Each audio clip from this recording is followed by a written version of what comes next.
नमस्कार दोस्तों, आप सभी लोगों से नॉर्मल मैं शाम 4 बजे मुखातिब हो जाता हूं, लेकिन आज मैं आप सभी लोगों को रात 11:15 बजे इसलिए मिला हूं क्योंकि आप सभी लोगों के लिए एक बड़ी अपडेट, एक इम्पॉर्टेंट अपडेट आ चुकी है। जैसा कि मेरे सभी दोस्त जो कि स्टेनोग्राफी की तैयारी कर रहे हैं, सूबेदार एएसआई की तैयारी कर रहे हैं, उन सभी बच्चों के लिए नोटिफिकेशन आ चुका है एमपी पुलिस भोपाल की तरफ से। भोपाल जो आपका बोर्ड है वहां से आप सभी लोगों की एमपी पुलिस के अंदर भर्ती आ चुकी है। तो आप सभी लोगों को नोटिफाई करना हमारा फर्ज है, आप सभी लोगों को फॉर्म के लिए बताना हमारा फर्ज है। बाकी आपकी तैयारी, आपकी प्रैक्टिस सभी अड्डा 24/7 परिवार की तरफ से होती रहती है। तो आप सभी लोगों के लिए ये जानकारी बहुत महत्वपूर्ण है, इसलिए आज रात 11:15 बजे आप सभी लोगों से मुलाकात करनी पड़ी और आपको पूरी डिटेल में नोटिफिकेशन बताई जाएगी। तो एक बार सभी मेरे भाई ध्यान से समझ लेंगे कि भाई क्या नोटिफिकेशन है, क्या क्या चीजें हैं, कैसे आप सभी लोगों को इसको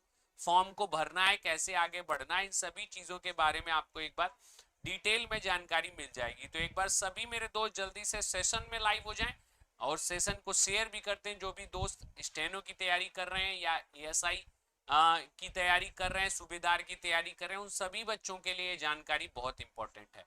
तो भाई, पुलिस मुख्यालय गृह विभाग मध्य प्रदेश शासन के अंतर्गत सूबेदार, शीघ्र लेखन एवं सहायक उप निरीक्षक अनुसिवाय के रिक्त पदों पे भर्ती 2025 की संचालन एवं भर्ती निगम पुस्तिका।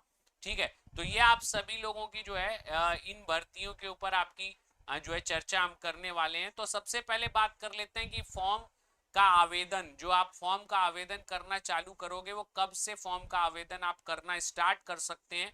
तो यहाँ पे ऑनलाइन आवेदन भरने की प्रारंभ तिथि 3/10 है, यानी 3 अक्टूबर से आप सभी लोगों के ऑनलाइन आवेदन स्टार्ट हो जाएंगे और 17/10 तक ही आप लोग ऑनलाइन आवेदन कर पाओगे। पहला फॉर्म देख रहा हूँ जिसमें 1 महीने के बजाय 15 दिन में ही आपको आवेदन सभी लोगों से भरवा दिया जा रहा है। नहीं तो नॉर्मली हर एक फॉर्म में जो है 1 महीने मिलते हैं, लेकिन यहाँ पे आप लोगों को सिर्फ और सिर्फ 15 दिन मिल रहा है।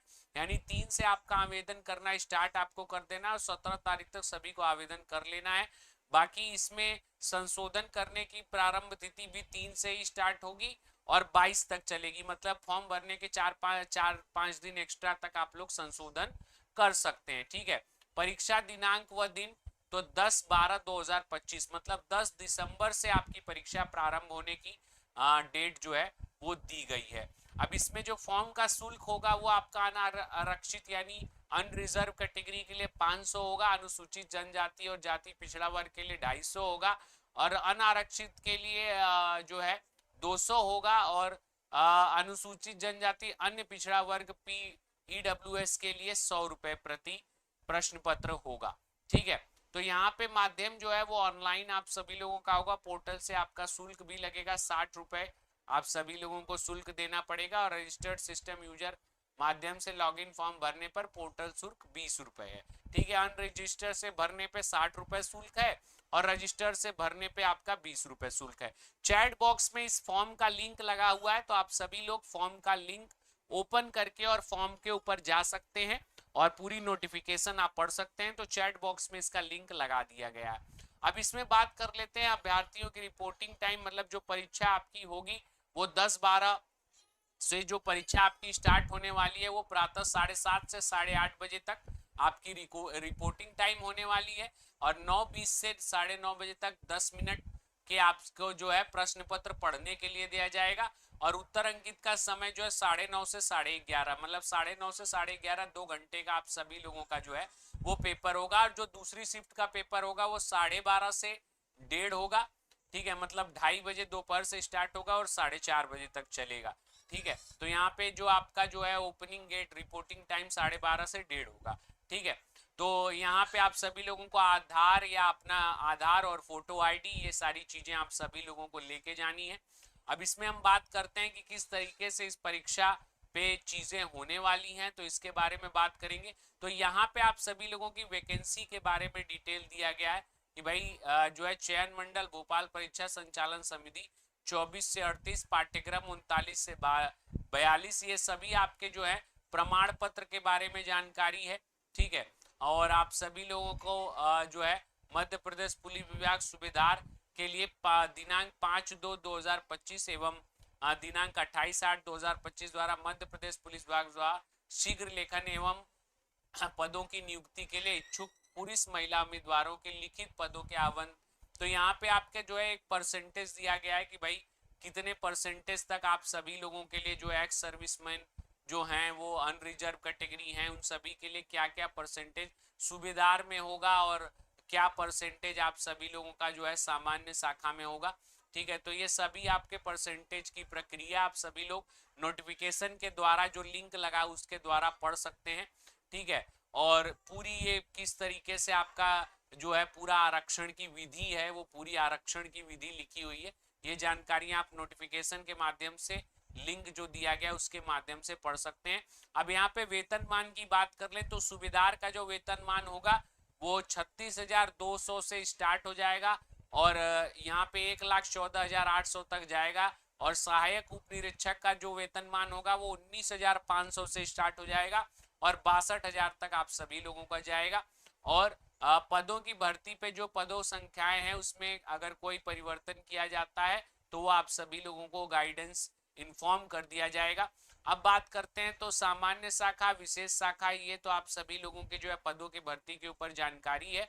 फिर इसके बाद अनारक्षित के लिए जो है डोमिसाइल जो है वो सिर्फ अनारक्षित ओपन के अंतर्गत होगा, तो ये आपकी डोमिसाइल के बारे में यहाँ पे जानकारी दी गई है। अब यहाँ पे नोटिफिकेशन के माध्यम से आपकी जो क्वालिफिकेशन है वो क्या होनी चाहिए, तो आप 10+2 पास होने चाहिए, उसके बराबर की कोई डिग्री होनी चाहिए। और अगर आप शॉर्ट हैंड का टेस्ट देते हैं तो आपका मध्य प्रदेश मान्यता प्राप्त से कोई भी पॉलिटेक्निक आईआईटी का समकक्ष मान्यता प्राप्त संस्थान के आशुलिपि 60 हैंड 100 शब्द प्रति मिनट परीक्षा से उत्तीर्ण होने चाहिए। मतलब आप स्टेनो की जो परीक्षा दे रहे हैं उसमें आप सभी लोगों के पास डिप्लोमा होना चाहिए जो कि आपके मध्य प्रदेश बोर्ड से किसी जो है जो आपका सर्टिफाइड बोर्ड होता है वहां से 100 शब्द प्रति मिनट की परीक्षा आप पास होनी चाहिए। ठीक है, और जो है कंप्यूटर प्रणाली प्रमाण पत्र जो आपका सीपीसीटी प्रमाण पत्र होता है हिंदी टाइपिंग वो भी आपका उत्तीर्ण होना चाहिए। और इलेक्ट्रॉनिक विभाग और कंप्यूटर पाठ्यक्रम डोएक द्वारा आयोजित डिप्लोमा स्तर की परीक्षा उत्तीर्ण होनी चाहिए, यानी डोएक से जो डिप्लोमा होता है वो भी आप जो है उत्तीर्ण होने चाहिए। ठीक है, तो इन सभी डिग्रियों के बाद ही आप सभी लोग जो है इसके अंदर फॉर्म जो है वो भर सकते हैं। तो यहाँ पे 10+2 के साथ साथ ये सभी डिग्रियां आप सभी लोगों के लिए रिक्वायर्ड होंगी अगर आप सभी लोग इस फॉर्म को भरते हैं। अब इसमें अगर अनारक्षित की बात करें तो अधिकतम समय सीमा 33 साल तक के बच्चे जो हैं वो आपकी इस फॉर्म को भर सकते हैं और अति कमजोर श्रेणी वाले भी 33 साल ही हैं। ठीक है, आदिवासी सभी अभ्यर्थी 33 साल हैं, सभी श्रेणी के अभ्यर्थी 38 साल, आरक्षित वाले 38 वर्ष।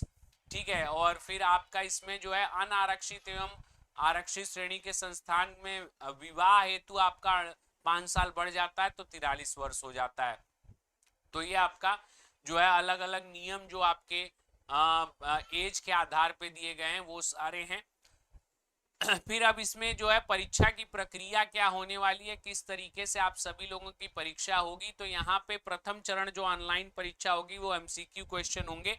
2 घंटे में 100 प्रश्न आपको दिए जाएंगे और अगर आप सही उत्तर करते हैं तो +1 अंक दिया जाएगा। जिन प्रश्नों का उत्तर प्रयास नहीं किया गया रहेगा वो गलत या उत्तर गलत होंगे उनके लिए कोई अंक नहीं काटा जाएगा, मतलब माइनस मार्किंग आपकी यहाँ पे नहीं है, तुक्का भी आप मार सकते हो।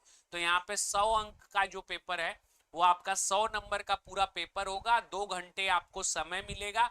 और यहाँ पे आप सभी लोगों को ये भी है कि भाई माइनस मार्किंग नहीं है। ठीक है, हर सही जवाब का +1 नंबर जुड़ जाएगा लेकिन कोई माइनस मार्किंग नहीं होगी। इसमें 40 नंबर का सामान्य ज्ञान एवं तार्किक ज्ञान होगा, 30 नंबर का बौद्धिक क्षमता एवं मानसिक अभिरुचि होगा और 30 नंबर का आपका विज्ञान एवं सरल अंक गणित होगा। ठीक है, तो 40 30 70 यानी टोटल ये आपका 100 हो गया।